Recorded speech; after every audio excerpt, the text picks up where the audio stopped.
press the ठीक है, thank you at least इतना इम्पोर्टेंट वाला पार्ट नहीं था। and 78 के नीचे। हाँ। थैंक यू बच्चा। राक्षसों की अपार सेना चली, चतुरंगिनी सेना की बहुत सी टुकड़ियां हैं, अनेकों प्रकार के वाहन, रथ और सवारियां हैं तथा बहुत से रंगों की अनेकों पताकाएं और ध्वजाएं हैं।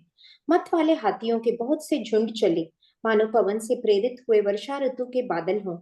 रंग बिरंगे बाना धारण करने वाले वीरों के समूह हैं, जो युद्ध में बड़े शूरवीर हैं और बहुत प्रकार की माया जानते हैं। अत्यंत विचित्र फौज शोभित है, मानो वीर वसंत ने सेना सजाई हो। सेना के चलने से दिशाओं के हाथी डिगने लगे, समुद्र क्षुभित हो गए और पर्वत डगमगाने लगे।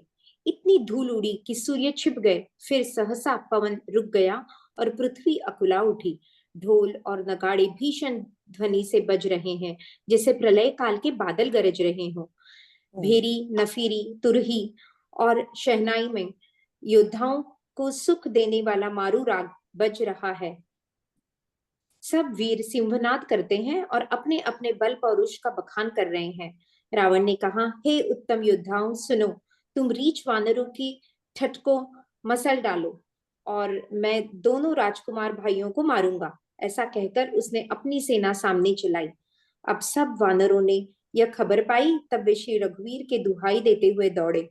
वे विशाल और काल के समान कराल वानर भालू दौड़े, मानो पंख वाले पर्वतों के समूह उड़ रहे हों। वे अनेक वर्णों के हैं, नख, दांत, पर्वत और बड़े बड़े वृक्ष ही उनके हथियार हैं।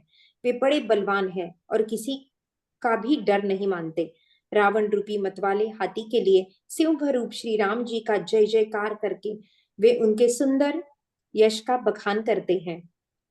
दोनों ओर के योद्धा जय जयकार करके अपनी अपनी जोड़ी जान चुनकर इधर श्री रघुनाथ जी का और उधर रावण का बखान करके परस्पर भिड़ गए। ऐसे करेंगे इसको तो हम कुछ भी हमें एक्सप्लेन करने की जरूरत नहीं है। धर्मरथ पे आ जाते हैं हम। धर्मरथ पढ़ इसके नीचे वाला पढ़ते हैं हम दोनों। रावण को रथ पर और श्री रघुवीर को बिना रथ के देखकर विभीषण अधीर हो गए। प्रेम अधिक होने से उनके मन में संदेह हो गया कि वे बिना रथ के रावण को कैसे जीत सकेंगे। श्री राम जी के चरणों की वंदना करके वे स्नेह पूर्वक कहने लगे, हे नाथ, आपके न रथ है, न तन की रक्षा करने वाला कवच है और न जूते ही हैं। वह बलवान वीर रावण किस प्रकार जीता जाएगा। कृपा निधान श्री राम जी ने कहा, हे सखे सुनो, जिससे जय होती है वह रथ दूसरा ही है। शौर्य और धैर्य उस रथ के पहिए हैं। सत्य और शील अर्थात सदाचार उसकी मजबूत ध्वजा और पताका है। बल, विवेक, दम, इंद्रियों का वश में होना और परोपकार, ये चार उसके घोड़े हैं जो क्षमा, दया और समता रूपी डोरी से रथ में जोड़े हुए हैं। ईश्वर का भजन ही उस रथ को चलाने वाला चतुर सारथी है। वैराग्य ढाल है और संतोष तलवार है। दान फरसा है। बुद्धि प्रचंड शक्ति है। बुद्धि प्रचंड शक्ति है। श्रेष्ठ विज्ञान कठिन धनुष है। निर्मल, पाप रहित और अचल स्थिर मन तरकस के समान है। शम, मन का वश में होना, अहिंसा आदि यम और शौच आदि नियम, ये बहुत से बाण हैं। ब्राह्मणों और गुरु का पूजन अभेद कवच है। इसके समान विजय का दूसरा उपाय नहीं है। हे सखे, ऐसा धर्मरथ जिसके हो उसके लिए जीतने को कहीं शत्रु ही नहीं है। हे धीर बुद्धि वाले सखा, सुनो, जिसके पास ऐसा दृढ़ रथ हो वह वीर संसार जन्म मृत्यु रूपी महान दुर्जय शत्रु को भी जीत सकता है। रावण की बात ही क्या है। प्रभु के वचन सुनकर विभीषण जी ने हर्षित होकर उनके चरण कमल पकड़ लिए और कहा, हे कृपा और सुख के समूह श्री राम जी, आपने इसी बहाने मुझे महान उपदेश दिया। उधर से रावण ललकार रहा है और इधर से अंगद और हनुमान। राक्षस और रीछ वानर अपने अपने स्वामी की दुहाई देकर लड़ रहे हैं। हाँ, तो ये बहुत ही इम्पोर्टेंट है करने को, तो इसके 2-3 किए जा सकते हैं। हम कोशिश करेंगे कि आज इसको हम खत्म कर सके। अगर 5-6 मिनट ऊपर हुए तो सॉरी, पहले ही बोल देती हूँ। I might take 5-10 minute extra in my time. भगवान की जो कृपा होगी, भगवान को याद करके इसको शुरू करते हैं। जय सिया राम। तो अब हम देखते हैं कि कितना सुंदर है। इसको देख के तो हमें वही याद आ रहा है कि जैसे अर्जुन एंड कृष्ण भगवान खड़े हैं युद्ध में। देखो, ये भी ज्ञान युद्ध में है। ये गीता है, इसको विजय रथ कहते हैं, इसको राम गीता बोलते हैं। नथिंग बट गीता भगवान जी ने दी है। और किसको दी है? अपने प्रिय सखा सुग्रीव को दी है ना। यहाँ जैसे कृष्ण भगवान जी ने कहा था ना कि देखो, जैसे तुम मेरे सखा भी हो, मेरे भक्त भी हो, तो मैं तुम्हें बताता हूँ। तो हम आप बैकग्राउंड देखते हैं, युद्ध शुरू होने को है। एंड रावण तो इतने महान रथ है उसका जो लेके आया है। एंड देन भविष्य को ये देख के थोड़ा अधीर हो गया, थोड़ा व्याकुल हो गया। एंड क्या बोलता है? यहाँ पे बहुत सुंदर आया है, अधिक प्रीति मन भा संदेहा, बंदी चरण कह सहित सनेहा। उसके मन में थोड़ा संदेह हुआ। आई रिमेम्बर, भगवान के प्रति जो संदेह होता है, डिपेंड करता है कैसा संदेह है। ये वात्सल्य का, माधुर्य का संदेह है, प्रेम का संदेह है। क्योंकि प्रेम में हम जब भगवान से, किसी से भी हमें प्रेम होता है तो हम उसका ऐश्वर्य भूल जाते हैं। अरे, जिसके भी बच्चे डॉक्टर भी हैं तो हमें पता है, कनक जी के बच्चे हैं जिसके भी, अगर वो बीमार भी होते हैं तो हम उन्हें कहेंगे कि बेटा तुम ये कर लो, तुम ये खा लो, तुम ये कर लो। हम उसमें भूल जाते हैं कि अरे ये तो स्वयं ही डॉक्टर है, he knows what to do. But आपको पता है, माँ का कहा उनको लग जाता है ना। चाहे वो, उनको पता है क्या दवाई खानी है, लेकिन जब माँ बोलती है कुछ बच्चा ये खा लो, तो उससे फायदा होता है, उसमें प्रेम भरा हुआ है ना। तो वो है कि तुम वो उनका ऐश्वर्य भूल जाते हो प्रेम में। यहाँ पे यही बात हुई है कि वो ऐश्वर्य भूल गए हैं। तो अब क्या बोलते हैं? नाथ न रत्न नहीं तन पद त्राणा। ना तो आपके पास रथ है, ना आपके पाँव में जूते हैं। और फिर कैसे इतने बड़े इस वीर को कैसे जीत पाएंगे? अब देखो, अब इतना बड़ा युद्ध ऑलरेडी हो चुका है, एक रावण बचा है, कितने सारे मर गए हैं। अभी तक तो उन्होंने कहा नहीं आपको रथ चाहिए। दूसरी बात, जो सुग्रीव है उसके मन में तो कभी यह बात आई नहीं। क्योंकि रिमेम्बर, सुग्रीव बानर है, वो तो पैरों पे चलने वाले हैं। ऐसा नहीं है कि उसके मन में कभी आया नहीं होगा, because they are so use to that, तो वो भूल ही गया होगा इस बात को। अच्छा, तो फिर भविष्य ने इस समय क्यों कहा आखिर में? वो ये है कि उसने रावण को बहुत युद्ध करते देखा है। एंड रावण जैसा कोई महान योद्धा है ही नहीं। रिमेम्बर, हमने पीछे एक जगह पे पढ़ा था, इवन भगवान ने कहा था कि रावण जो है वो अंगद को, रिमेम्बर जब अंगद को भेजा था, तो उन्होंने क्या कहा था कि रावण तो सारे जो जितने भी राक्षस हैं, योद्धा राक्षस हैं, सबसे बड़ा ये ही है। इवन देखो, हमने कहा था ना तब कि देखो कि भगवान, जो रावण है वो तो ऐसे बात करता है कि बाकी सब कुछ नहीं है उसके सामने। लेकिन भगवान अंगद को रावण की तारीफ करके भेज रहे हैं कि ऐसा मैं वैसा मत समझना उसको, है ना। एंड इधर ये, this is the difference between Ravan and Ram ji. और इधर जो रावण था, जब रावण के मन में क्या है, उसको तो ऐसा लगता है कि अरे, इन्होंने अंगद को भेजा सुलह करने के लिए, एक्चुअली युद्ध वुद्ध करना नहीं है। कोई बानरों के साथ आके युद्ध करता है? अंदर से डरपोक है, ऊपर से बताते हैं। ऐसे ही लोग सारे पागल हैं जो बोल रहे हैं कि ये भगवान है, भगवान है ना। कुंभकर्ण भी मर गया, मेघनाथ भी मर गया, अभी भी नहीं समझ रहा है वो। ये है उसका अहंकार। अब यहाँ पे देखो भगवान जी क्या बोलते हैं, सुनहु सखा कह कृपा निधाना। कि उन्होंने ये नहीं कहा कि है तू, एक तो तू मेरे पर शंका कर रहा है, दूसरा तेरे को अब रथ की याद आई। नहीं, कृपा के निधान है वो। उनको पता है कि मेरे से ये कितना प्यार करता है, इसको प्यार में ये भूल गया है इस समय, है ना। तो कहते हैं, सुनो सखा कह कृपा निधाना, जय जय हुई सो सियंदन आना। वो रथ अलग है जिससे विजय होती है, इसीलिए इसको विजय रथ भी बोला जाता है। कभी भी लाइफ में हमें बहुत सारी मुश्किलें आए तो बस इसको पढ़ लेना चाहिए। विजय रथ है। इसको इसका इसका मंत्र जाप की तरह कर लो, इसको कई बार पढ़ लो, 11 बार, 21 बार, कितनी बार पढ़ लो जो हम कर सकते हैं उस समय, तो ये हमें विजय दिलाएगा फिर। क्योंकि रिमेम्बर, अगर हम इसको बार बार पढ़ेंगे तो क्या, ये हमारा ईश भजन सारथी सुधारना हो जाएगा जो भी हम करेंगे इसको, है ना। तो ये याद रखना है। तो ये यहाँ भगवान कहते हैं कि तुम मेरे सखा भी हो, तुम मेरे प्रिय भक्त भी हो। तो कहते हैं मैं तुम्हें बताता हूँ जिस रथ से विजय होती है वो रथ कैसा होता है। क्योंकि देखो, रावण के जो आज दिन तक युद्ध हुए हैं वो भीष्म को भी बताना चाहते हैं।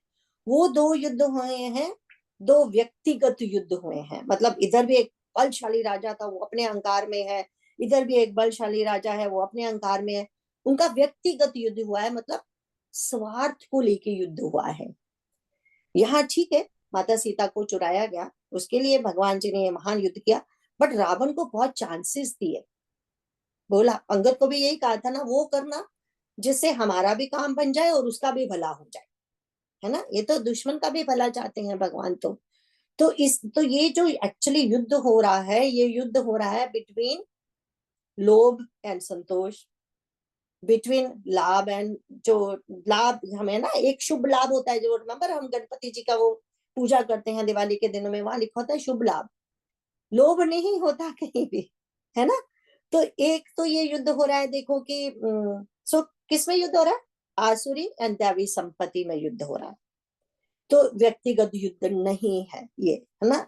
तो लेकिन रावण को ये समझ नहीं आएगा। रावण को तो लगता है कि जो वैसे संदेशा भेजते हैं वो तो दुर्लभ लोग होते हैं, पर भगवान तो ऐसे है ना, वो तो सबका ही कल्याण चाहते हैं। तो इसीलिए मारने के बाद भी उसको, है ना, क्या देंगे, निर्वाण पद देंगे, है ना। तो अब हम देखते हैं कि क्योंकि भगवान, जैसे कि हमने ट्यूसडे वाली क्लास में देखा था ना, क्या था कि जैसे हम लोगों को जो सद्गुण होते हैं उनसे इतना महत्व बुद्धि नहीं होती हमारे मन में सद्गुणों के प्रति, जितने गुणी के प्रति होती है। उसका मतलब क्या है, अगर हमें कोई पसंद है बंदा तो हमें उसमें वैसे भी सद्गुण ही नजर आएंगे, दुर्गुण को कोई दिखेगा ही नहीं। इसका क्या मतलब हुआ, जब तक हमें उसके साथ मतलब था तो हमें सारे सद्गुण उसमें दिखते रहे। एंड फिर या फिर हम चलो ऐसा भी नहीं है, कोई सचमुच में सद्गुणी है, जैसे हमारे मैया जी थे, तो फिर मैया जी भी क्या कहते थे हमेशा, मैया जी बोलते थे, do not follow the person, follow the principle. Remember उनकी वन लाइनर। क्योंकि अगर अगर हम किसी मनुष्य के पीछे जाते हैं, किसी संत के पीछे जाते हैं, तो फिर हम बोलते हैं कि अरे ये भी तो हमारी तरह खाता पीता है, ये भी ये करता है, ये भी ये करता है। हम समझ नहीं पाते उसके काम करने की, क्यों काम कर रहे हैं वो। खाना पीना तो है ही है, जब तक शरीर है, सोना भी है, आराम भी चाहिए, है ना। तो वो मतलब है कि हमें गुणों के प्रति इतना महत्व नहीं है जितना गुणी के प्रति। अगर गुणों के प्रति महत्व हो तो हम उसका कहना माने ना, हम आचरण में लेके आए उन गुणों को। पर दूसरी तरफ क्या होता है, जो जिसके अंदर हमें दोष दिखते हैं, हमें दोषों से द्वेष नहीं होता, हमें दोषी से द्वेष होता है ना। हम ये नहीं कहते कि चलो ठीक है, अगर कोई ऐसा है, कितनी बार ऐसा हुआ है कि हमें पता चला कि उग्रवादी ने ये किया वो किया, तो हम कितनी बार हमने दुआ की है कि ठीक है भगवान जी, उनको भी सद्बुद्धि देना, जब वो चले गए तो उनको भी क्षमा करना, है ना। या फिर जो कोई गलत इस समय हमारे लीडर कर रहे हैं उनके लिए बोलना कि भगवान इनको सद्बुद्धि देना। We just talk against them, that's it, that's all we do, है ना। ये मतलब हुआ इसका। तो यहीं पे हम थोड़ा सा गलत हो जाते हैं। तो वो भगवान जी यहाँ पे हमें बताना चाहते हैं कि देखो, जैसे मानसिक रोग हमारे एंड में आएंगे, इसमें उत्तरकांड में, तो भगवान रोगी का इलाज करते हैं, रोग को दूर करते हैं, है ना। ये भगवान का काम है, सुहृद है भगवान। तो हम देखते हैं कि जो जो जो अभी हमने पढ़ा है वो क्या पढ़ा है हमने। आई विश मैंने तो ऐसे ही किया हुआ है। मैंने आपको पिक्चर भेजी थी ना, वो रथ की भविष्य गीता वाली, मैंने तो उसको प्रिंट कर लिया हुआ है। Krishna, should I try to present it? हाँ, प्रेजेंट कर दो अगर, if you can. Thank you, I did not even think of that. Thanks बेटा। तो हम इसको फिर मोटा मोटा देख लेंगे, फिर एक एक करके जाएंगे, है ना। तो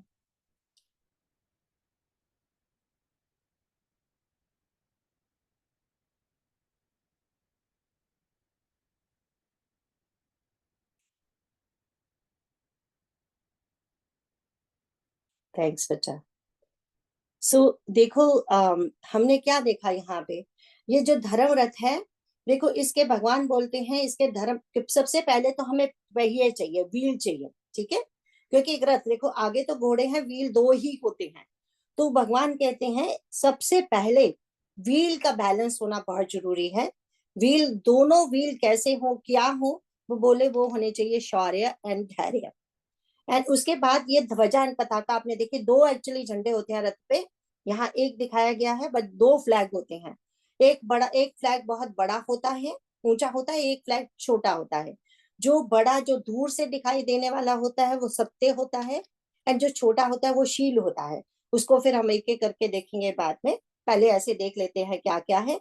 फिर हम देखते हैं कि जो गति देते हैं रथ को, जो जीवन को गति देंगे, वो घोड़े हैं। घोड़े यहाँ चार बताए गए हैं। तो उसमें देखो घोड़े बताए गए हैं, बल विवेक दम परहित घोड़े। तो ये घोड़े हैं। एंड इसके बाद उन्होंने घोड़ों को लगाम से बांधना है, ठीक है। और कौन सी लगाम से बांधा है, तो वो उन्होंने कहा है क्षमा कृपा एंड समता। जो लगाम है, तीन है, घोड़े चार हैं, लगाम तो तीन ही होती है, मतलब तीन की तीन ऐसे हाथ में आती हैं। फिर उसके बाद उन्होंने बोला सारथी कौन होना चाहिए, तो बोले ईश भजन सारथी सुजाना। तो अब ढाल, जो ढाल है, ये देखो दिख रही है यहाँ पे ढाल, जो ढाल है वो क्या होनी चाहिए, वो है वैराग्य। पूरी पिक्चर नहीं आ रही है ना, इसलिए ढाल वैराग्य है। हाँ ऐसे, थैंक यू बच्चा। एंड उसके बाद हमने देखा है कि जो तलवार है, जो तलवार जिसके देखो ढाल तक उन्होंने छह तक भगवान जी ने रथ दे दिया, और रथी एंड उसको बता दिया, जो रथी है एंड जो बैठने वाला है ना। एंड अब भगवान कहते हैं कि अब तुम युद्ध के लिए तैयार हो ना, तो चलो अब तुम्हें मैं सारे वेपन्स भी देता हूँ और बताता हूँ वेपन क्या होते हैं। तो फिर उन्होंने बोला अब युद्ध के लिए भगवान जी तैयार कर रहे हैं हमें, किस युद्ध के लिए, हमें ये जो एक्चुअली जीवन संग्राम है हमारा रोज का, तो उसमें उन्होंने बोला इसमें सबसे पहले जो ढाल होगा वो वैराग्य होगा, जो तलवार होगी वो संतोष है, संतोष। क्योंकि तलवार जिसको काटना है, वो हम फिर एक एक को बाद में देखेंगे ना क्या है। अब इसमें क्या है, शक्ति जो है वो बुद्धि है। शक्ति, जो बुद्धि क्या है, शक्ति को उन्होंने क्यों बताया, because it's a divine weapon, बुद्धि हमारा डिवाइन वेपन है।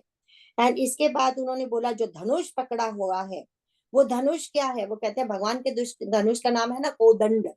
तो ये कोदंड क्या है, उन्होंने बोला वर विज्ञान, इसको ईश्वर का अनुभव बोलते हैं। एंड जो तर्कस बांधते हैं हम, जिसमें तीर रखे हुए हैं, वो तर्कस, वो कहते हैं निर्मल अचल मन तर्कस होता है, निर्मल अचल मन, ठीक है। तो अब हम देखते हैं, और फिर वाण कौन से होंगे, तो वाण कैसे होंगे, श्रेष्ठ वाण चाहिए उसमें। तो वो कौन से वाण है, शम यम नियम, वो वाण है, ठीक है। एंड देन फिर कवच, जो कवच पहना है योद्धा ने, जो कवच पहना है वो है विप्र गुरु पूजा, ये कवच है। अब हम वापस आ जाते हैं। वैसे अगर आप इसको प्रिंट करके, इसकी एक ये वाला एक और है ना बच्चा, जिसमें सिर्फ ऐसे एक तरफ पहिए, दूसरा है ना एक, आई थिंक वो रिटर्न वाला है, कोई बात नहीं, सबको मिला तो हुआ ही है वैसे। तो वो अगर प्रिंट कर लेंगे ना हम, तो बहुत अच्छा रहेगा, अच्छे से समझ आएगा, इसको प्रिंट करने की जरूरत नहीं है। एक और है ना जिसमें एक तरफ ये लिखा है, दूसरी तरफ ये लिखा है, वो वाला प्रिंट कर लेना।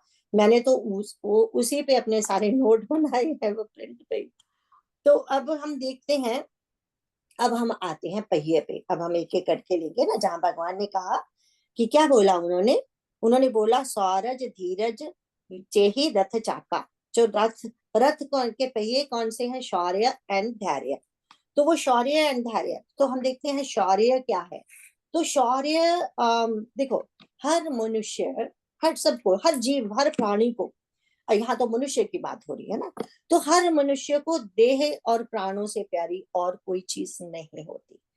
तो उसी के लिए तो वो अपने प्राणों के बचाने के लिए ही तो वो सारे कष्टों से बचना चाहता है। कौन से अध्यात्म, एक आदि भौतिक, एक आदि दैविक, है ना। 3 प्रकार के हमें पता है कष्ट होते हैं। तो इन कष्टों से, मानसिक रोगों से, आध्यात्मिक कष्टों से, आदि दैविक कष्टों से वो घबराता है। तो उससे क्या है, बोले कि जो उसका उस समय उन चैलेंजेस को, जो भी चैलेंज, अब दैविक आए हैं, कहीं अर्थक्वेक हो गया, कहीं बाढ़ आ गई, कुछ ऐसे सब हो गए, तो उस समय भी कैसे बिहेव करना है, एकदम से घबरा नहीं जाना। उस समय शौर्य कितना जरूरी है। उस समय ये है कि तुम्हें फिर वो जो शौर्य क्या देगा, तुम्हें तुम्हें उद्धभवी स्वभाव देगा, तुम्हें साहस दिखाएगा, तुम्हें जो जो तुम्हें अगर कर्तव्य, अगर अपने जीवन की बात करते हैं, तो वो क्या करेगा, वो हमें सिखाएगा कि कर्तव्य का पालन कैसे करना है, मतलब धैर्य रख के। रिमेम्बर, सॉरी, धैर्य दूसरा है, मतलब साहस से, साहस, साहस तो पहले बहुत जरूरी है ना। तो वो कहते हैं कि बहादुरी के साथ कैसे अपने काम, क्रोध, लोभ, मोह माया को जीतना है हमने, उसमें पहले बहादुर होना तो बहुत जरूरी है ना। एक आलस्य व्यक्ति जिसमें अश्रद्धा है, जिसमें कृपणता है, जो त्याग करना जानता ही नहीं, वो कभी अभय तो हो सकता ही नहीं, राइट। वो तो अपने अवगुणों में फंसा हुआ है। तो उस वो कर्म योग को वो कैसे पहचानेगा, भक्ति योग को, ज्ञान योग, उसको कैसे इन बातों का पता चलेगा। तो इसीलिए जो जो शौर्य है ना, वो मन का धर्म है। तो इसीलिए पूरी देखो, पूरी गीता क्या सिखाती है, यहाँ भी वही सिखाया जा रहा है, हमारे भगवत गीता में भी भगवान कृष्ण वही सिखाते हैं। क्या सिखाते हैं कि मन को बलवान बनाना है, स्ट्रांग बनाना है ना। तभी हमारा जो जीवन में, चाहे वो व्यवहारिक दृष्टि हो, चाहे वो आध्यात्मिक दृष्टि से हमें ऊपर उठना है, तो हमें इसको, अपने मन को नपुंसक नहीं बनने देना है। यही तो कहा था ना भगवान ने, शुरू ही यही से किया था कृष्ण भगवान ने, तुम नपुंसक बन रहे हो तो यहाँ पे, है ना अर्जुन। तो ये यहाँ पे ये हुआ हमारा पहला पहिया, जिसको हम बोलते हैं शौर्य, है ना, बलवान होना। अब दूसरा पहिया है जिसको हम कहते हैं कि धैर्य। अब जैसे हमने कहा था शौर्य मन का धर्म है। अब ये जो धैर्य है ना, धीरता हमारे अंदर की, जिसमें जो भगवान कहते हैं, रिमेम्बर 2K14 में क्या बोलते हैं, दैट मात्रा स्पर्श टू कौन्तेय, है ना। वो कहते हैं ये तो सुख दुख आते जाते रहेंगे, कि मात्रा स्पर्श टू कौन्तेय, क्या बोल रहा था उन्होंने 2K14 में, मैंने, तान्त्रिक भारत। हाँ, जैसे या मात्रा स्पर्शस्तु कौन थे, शीतोष्ण सुख दुख कदा, है ना, वो मुझे याद नहीं आ रहा था। आगमा पाइनो नित्य, है ना, ताम सतीक्ष्व भारता। तो वहां पे भगवान ने कहा था ना कि तुम धैर्य करना सीखो, धैर्य, ये सुख दुख, लाभ हानि, जय प्रजय, ये तो जिंदगी में आएंगे। इसीलिए ये भगवान जी ने ये शौर्य और धैर्य पहले, सबसे पहले ये दो बताए। एक तो मन को बलवान करना है, फिर धीरता लानी, धीरज भी तो करना है ना, डर के बैठना है, एकदम से तो सारा कुछ नहीं हो जाएगा ना। तो ये जो दो पहिए जो संतुलित रखने हैं, दोनों चीजें चाहिए, नपुंसक नहीं होना है। एक भी चला गया तो खत्म काम, है ना। देखो, रावण में धैर्य नहीं है, रावण बलवान बहुत है, धैर्य किसमें था, धीरता किसमें थी, विभीषण जी में। विभीषण जी को निकाल दिया ना उसने, पहिया तो उसी दिन ही टूट गया उसका एक, उसी दिन से। क्योंकि रिमेम्बर, शिव जी भगवान ने क्या कहा था कि अब इसका वो शुरू हो गया, संत को जो ऐसे करते हैं उसी दिन से वो उनका मरण शुरू हो जाता है ना। तो यहाँ पे इसीलिए, और ये है, ये जो जो अभी अभी ने कहा, बुद्धि शक्ति बाद में आएगा, जिसके बाद में देखेंगे हम। पर ये जो धैर्य हम देखते हैं, तो ये क्या करता है, जब जब मन में हमारे बहुत साहस है, हम बड़े उससे अपना कार्य भी शुरू कर दिया, जो लेकिन मन में क्या है कि सहज इतनी जल्दी वो स्वीकार कर नहीं पाता, क्योंकि जन्मों जन्मों के संस्कार उसमें पड़े हुए हैं। तो इसीलिए वो धीरज नहीं धर पाता, है ना, व्याकुल हो जाता है बड़ी जल्दी।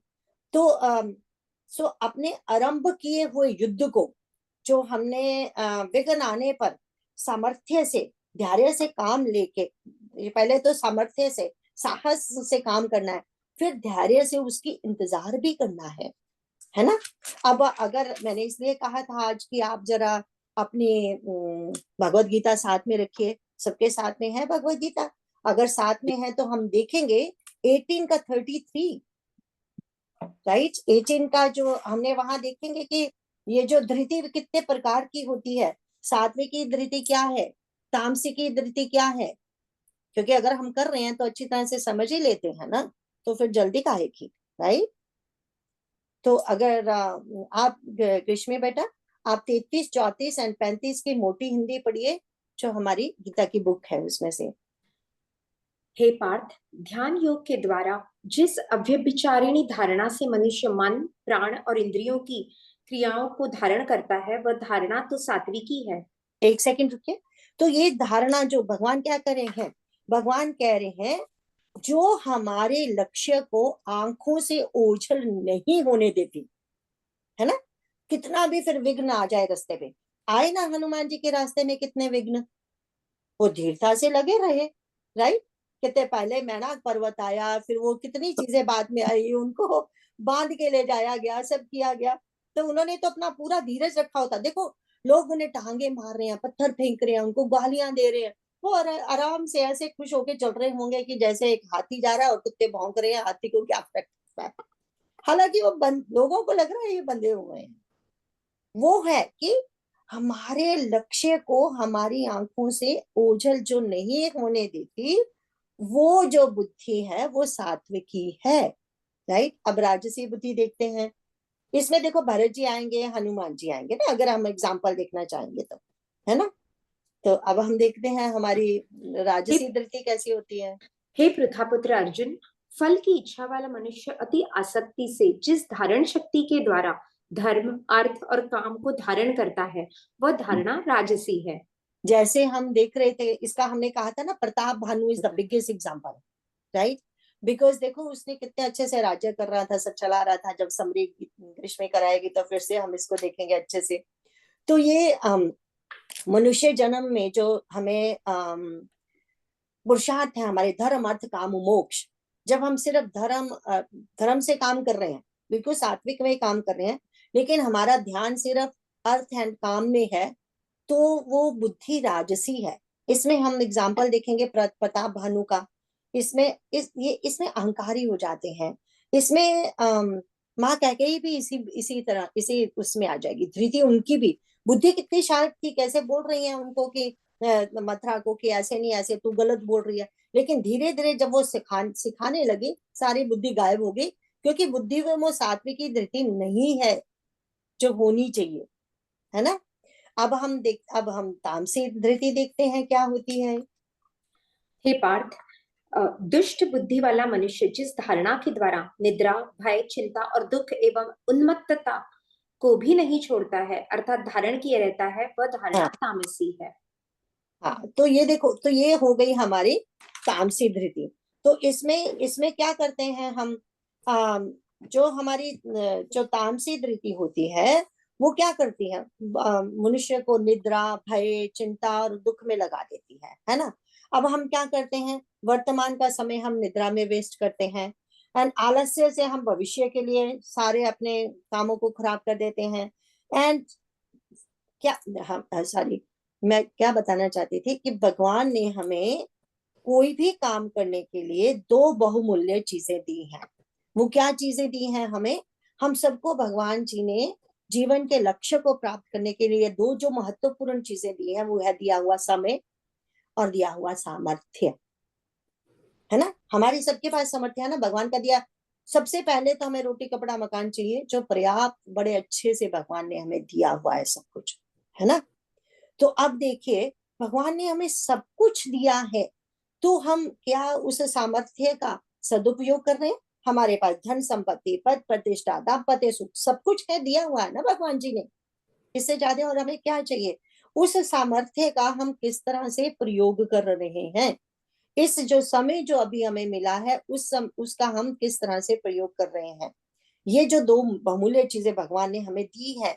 एंड फिर हम देखो, हम अगर जो तामसी वृत्ति वाले वो कैसे करेंगे, वो आलस्य से अपना भविष्य को खत्म कर देंगे।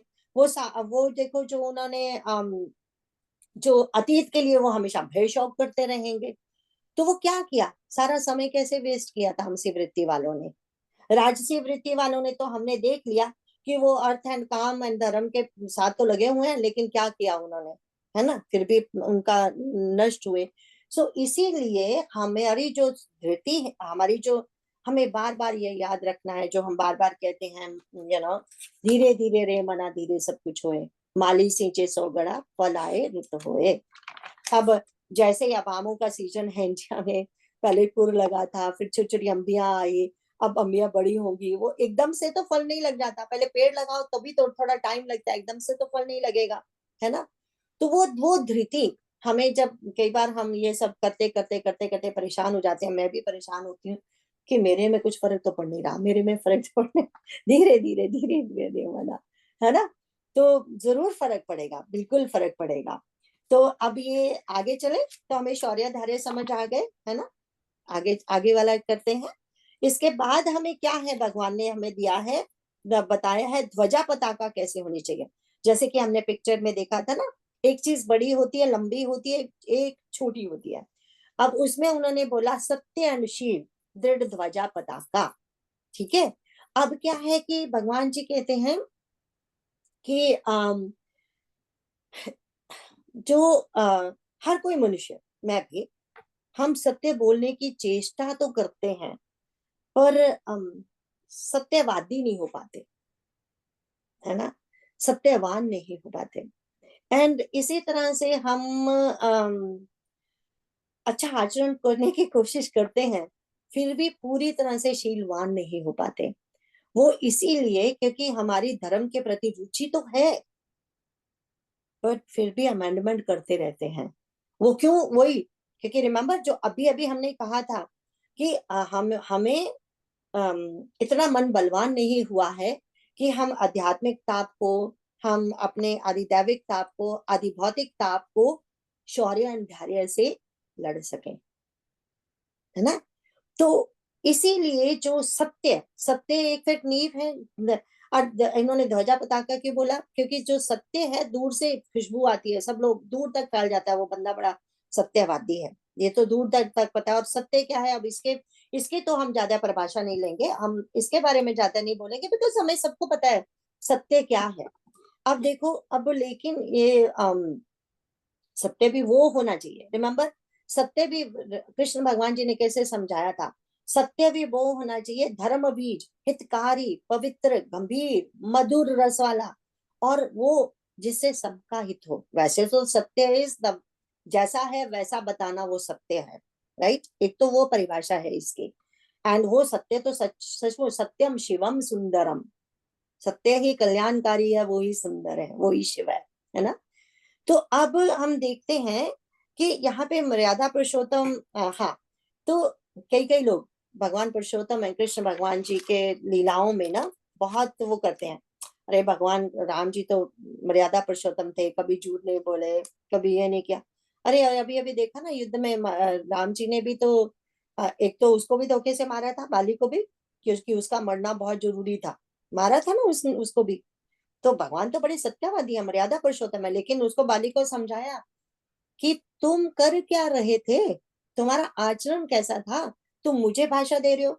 बोले हम तो क्षत्रिय हैं, वन में आए हैं, हमारा तो काम ही यही है, हम तो मृग खेलने आए हैं ना, हम तो वो क्या बोलते हैं, अगर तुम बोले कि अगर तुम अपने आप को पशु समझते हो, तो पशुओं का शिकार करना तो हमारा काम है, वो तो छुपके ही होता है शिकार, क्योंकि उसने कहा था ना छुपके मारा है।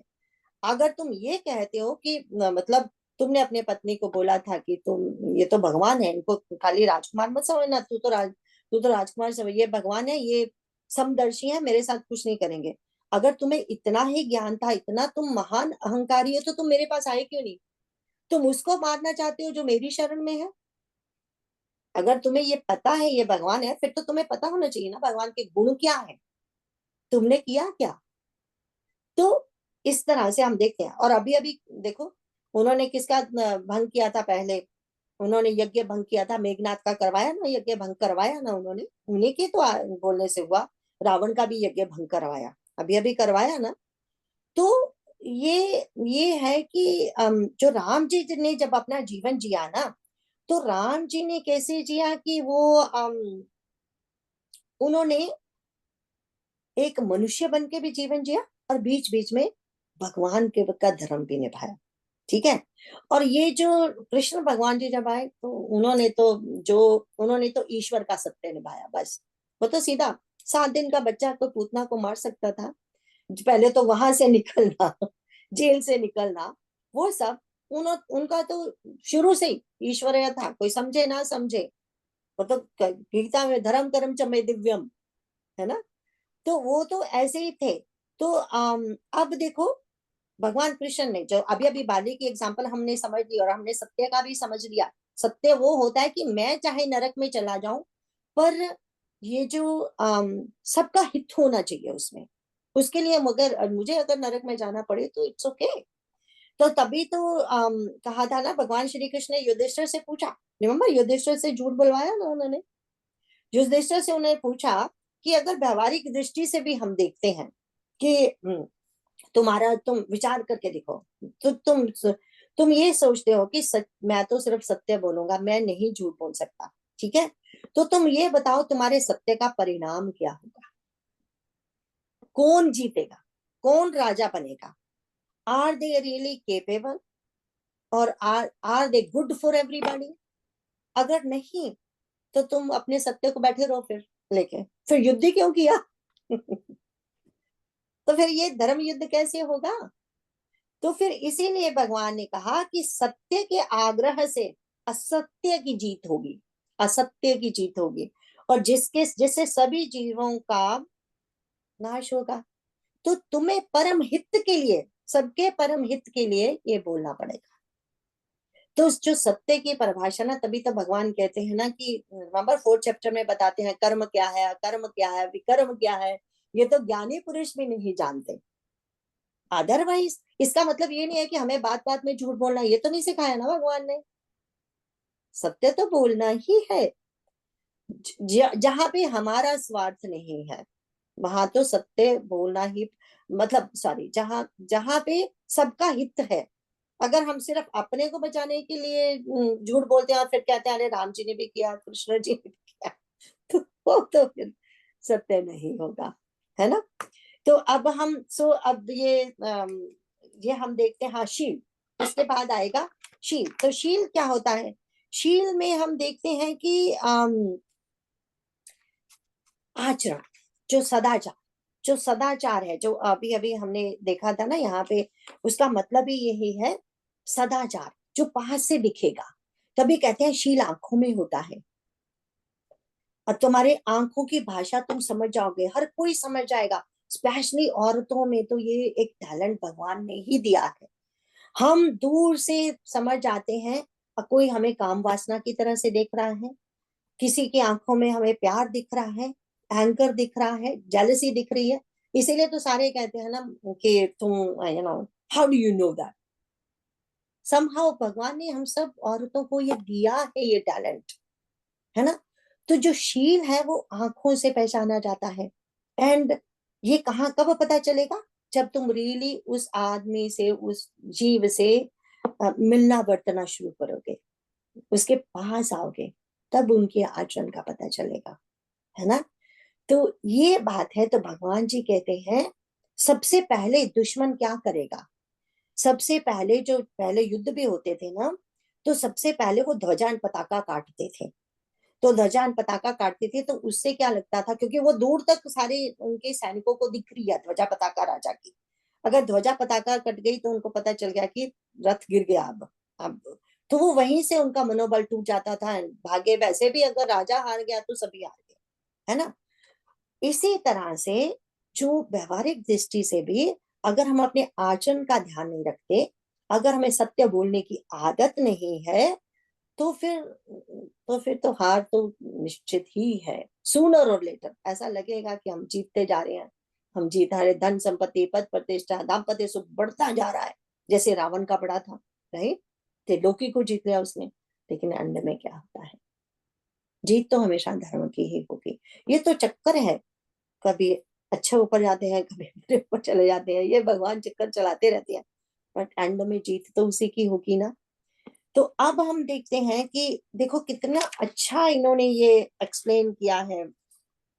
अब हमारा ये सत्य अंशीय।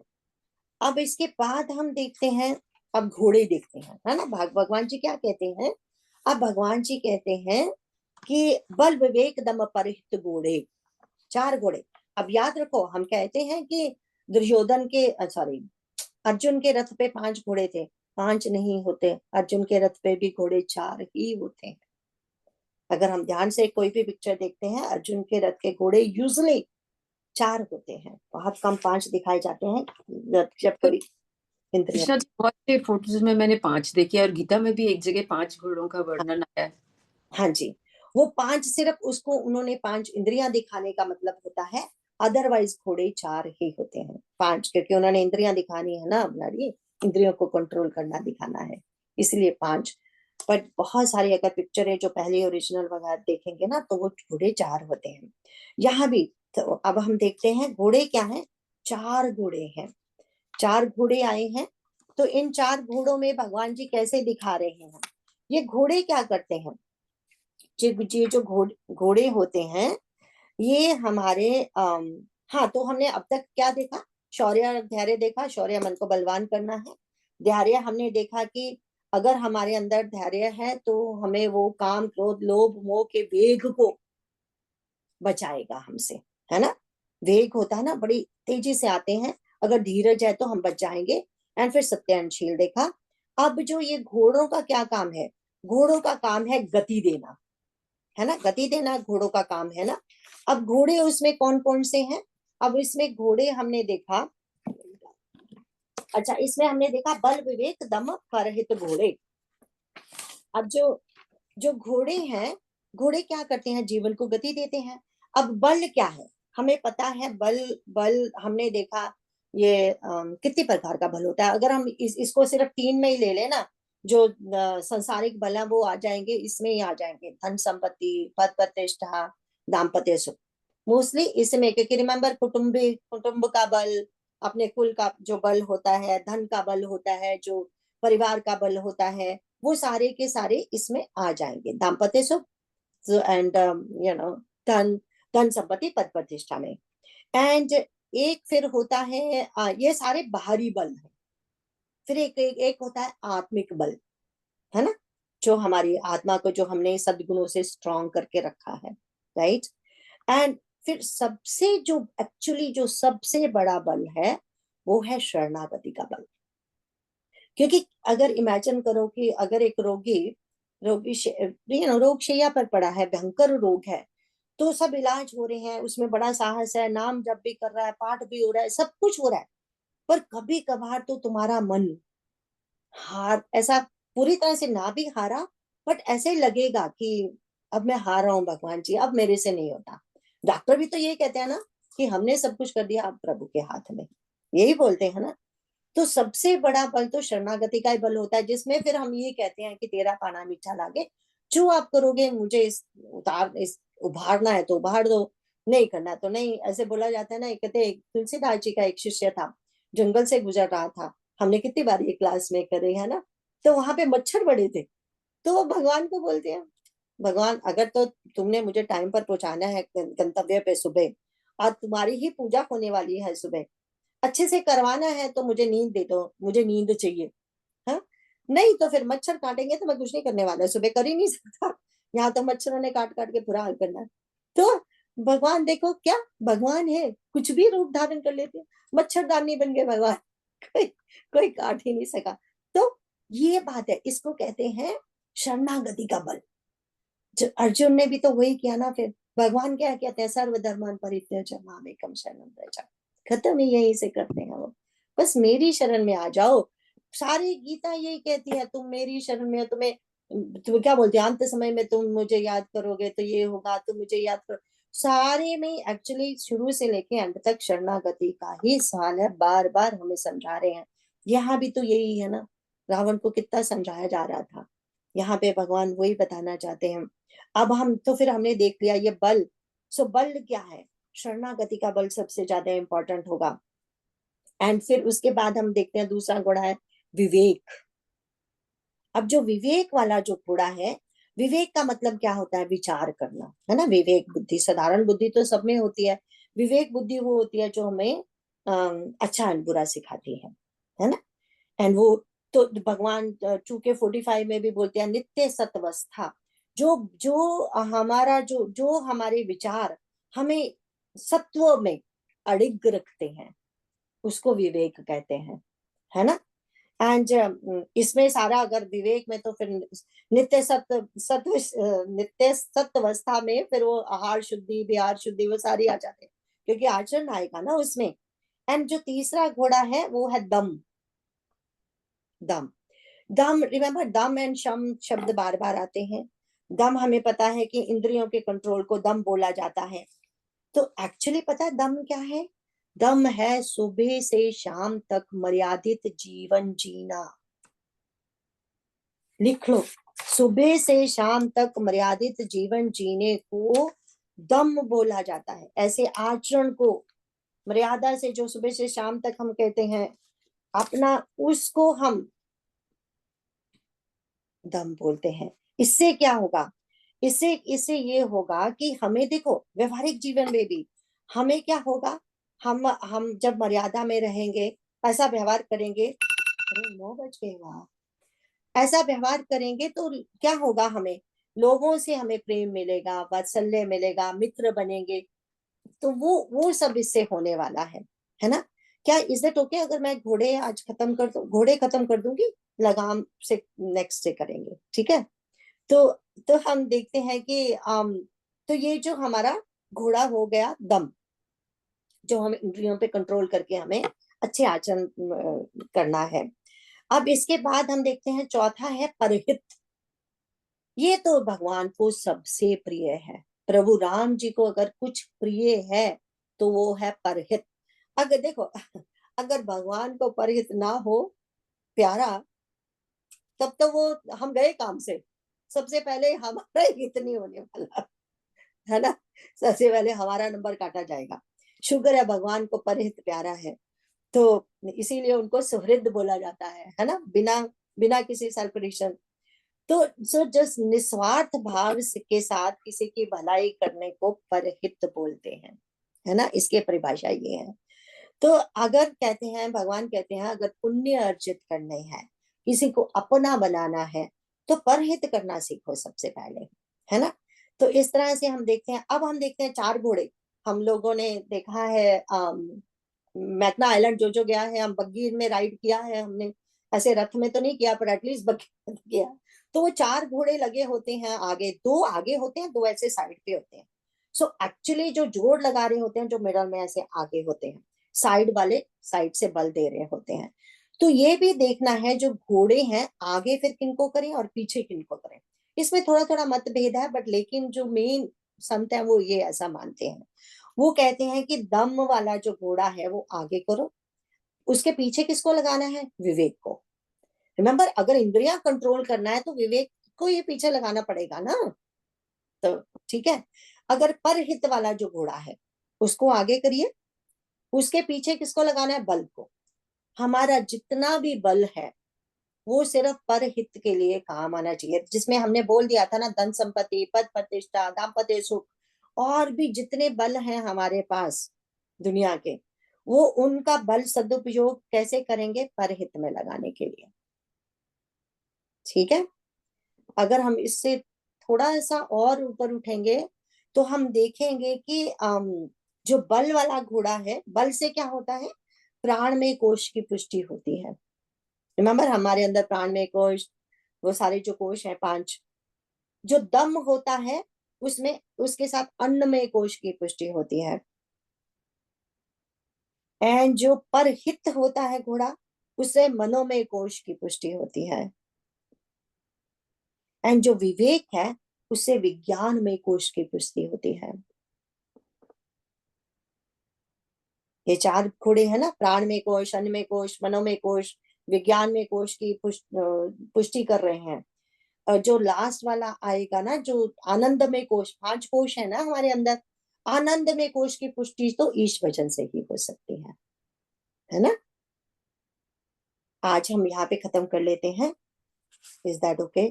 कुछ लिखना है, कुछ मैं दोबारा मुझे रिपीट कराना है तो बता दीजिए बिफोर वी आंटी, से। बल में क्या है? बल बल में मतलब कौन से कोश की पुष्टि करते हैं, या बल में क्या बोल रहे हैं आप? बल में हमने बताया था ना, जो हर प्रकार का बल होता है, जो जिसमें बाहरी बल है, जो हमने बता दिया, दाम्पत्य सुख, पद प्रतिष्ठा है, वो सब। एंड फिर हमने कहा था आत्मिक बल होता है, जो अच्छे आचरण से हमारे अंदर आता है। फिर हमने कहा था लेकिन सबसे बड़ा जो बल है वो है शरणागति का बल, है ना। वो हमने ये बोला था, क्योंकि बाहरी बल में तो कितने सारे बल आ जाएंगे ना, उनको इतना डिटेल से करने की जरूरत नहीं है। एंड ये जो इसमें जो फिर हम देखेंगे आत्मिक बल है, फिर शरणागति का बल, और फिर हमने कहा था कि सबसे बड़ा बल तो शरणागति का बल ही है ना। फिर इस बल से क्या प्राणमय कोश की पुष्टि होती है, दम से अन्नमय कोश की, एंड परहित से मनोमय कोश की, एंड विवेक से विज्ञानमय कोश की। एंड जो लास्ट कृष्णा वाला, जी, आप ये जो कोश बता रहे हैं, जरा स्लोली बताएंगे? सॉरी सॉरी सॉरी सॉरी जी बच्चा जी, आई एम सॉरी। सो बल से प्राण में कोश की पुष्टि, है ना। चार घोड़े जो हमने अभी भी कहे थे, जो बल, फिर इसमें वो सारे बल आ गए ना जो हम अभी बात कर रहे थे, जिसमें बाहरी बल, आत्मिक बल एंड शरणागति का बल। इससे प्राण में कोष्ठ की पुष्टि होगी। फिर जो दम है, दम वाला जो घोड़ा है, उससे क्या होगा, अन्न में कोश।